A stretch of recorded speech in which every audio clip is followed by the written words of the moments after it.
मुंबई महापालिकेत बिल्डरवरती मेहरनजर दाखवल्याची घटना उघडकीस येते। ज्या बिल्डरचं कंत्राट याआधी रद्द केलं होतं त्याच बिल्डरला आता एका मोठ्या रकमेचं कंत्राट दिलं जाण्याची घटना उघडकीस आली आहे। DB रियाल्टी असे या बिल्डरचं नाव आहे।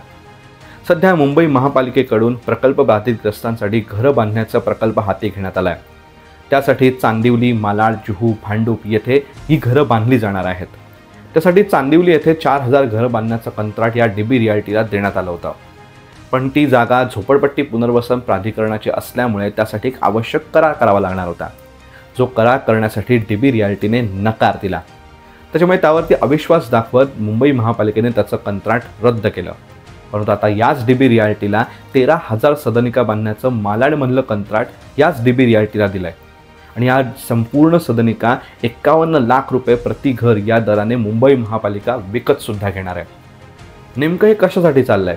ज्या बिल्डरवरती याआधी अविश्वास दाखवला त्याच बिल्डरवरतीला पुन्हा एकदा एका मोठ्या प्रकल्पाची जबाबदारी का देण्यात येते? नेमकं काय घडतंय? काय नेमकी कुणाच्या मेहर नजरीमुळे, कुणाच्या आशीर्वादाने ह्या घटना घडतायत? मुंबई महापालिकेमध्ये नेमकं चाललंय काय याची उत्तरं द्यावीच लागतील।